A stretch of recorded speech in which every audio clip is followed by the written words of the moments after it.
Hey, what's up, everybody? I'm Luke. And I'm Jacob. And welcome to Season 2 of CoffeeShop Conversations. CoffeeShop Conversations takes a journey to the lives of everyday people who make significant, but yet uncelebrated and unrecognized contributions to humanity. Here at the Coffee Shop, we're going to introduce to you some of the most amazing people who do great things in the community and around the world. Before you finish checking us out, please hit the subscribe button below because you don't want to miss a thing.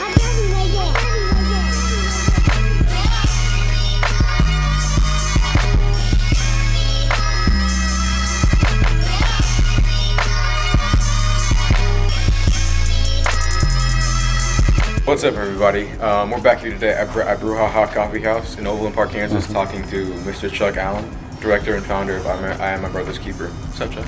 How you guys doing? Good to be here. So you mentioned baseball. So I know you ran track in college, but you played baseball first. So was baseball your first passion? It was my first love.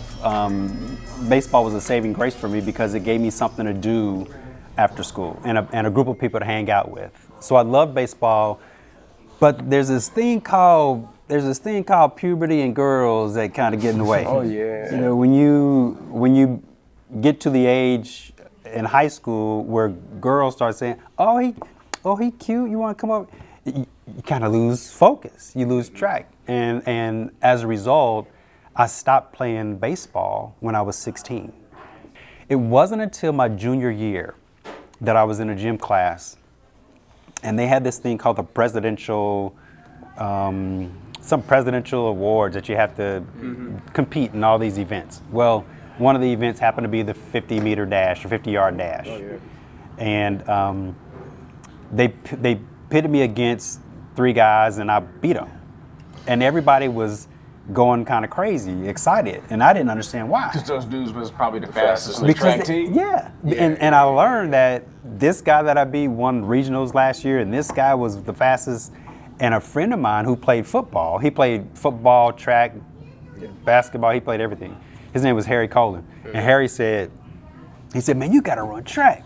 I was like, "Nah, man, I'm gonna play baseball again. I don't run track." And he was a D-back, he was strong, and and he was like, "No, man, you need to run track." And I was like, okay, I'll run track. And I started running track my junior year and became fast, and I started getting letters, and I thought, well, maybe I'll go to college. Unfortunately, in our society, we lean too heavily on one thing that we're good at, and it could be, for example, football. And we set everything on, it's almost like a single leg table. Everything pivots on my ability to do this well.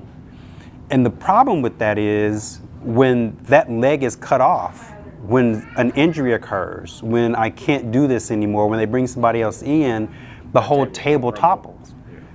So what I encourage people in general, students in general, is build a foundation on a four-legged pedestal, which is like a table. So when one leg falls, you still have these other things. There's still three legs. You can Two other legs you can. Now you fall. Can stand on. Right, but you can always replace that and say, it's a lot easier if you got four legs. It's a lot easier to rebuild one leg than to have one leg and that falls off, and now you don't have anything. Legs are harder. So everything you do is preparing you for something that is yet to come. So when you ran track, when you played football, when you played soccer, all of those things were preparing you for the thing that was next. And to understand that there's going to be something next. Yeah. So whatever you're doing right now, whatever you did last year, it really is a preparation for the things that you have yet to even think about doing. It's kind of like God preparing you for something that you have no idea what's going to happen. Right. You will walk down roads that you have not even thought about walking down, and you will dream dreams that you have not even dreamt. You have not even thought about doing. That's why when a lot of people go to college, they change their major 2 or 3 or 4 times, because they understand something about themselves that's different, and they've grown in certain ways, and they understand that, okay, I think I want to do this because I'm not so great at this, but I love to do this. And they just learn. And I guarantee you, everything they learned back then before they were doing in this major, that's going to make a difference, or they're going to use that for the next level. So For me, I've learned that whatever I'm doing is preparing me for whatever I'm going to do. I just have to think about that. So when this season of my life is over, when I'm finished running track, when I'm finished doing whatever, I'm not depressed or I'm not down because I know God has something else What's next? prepared for me.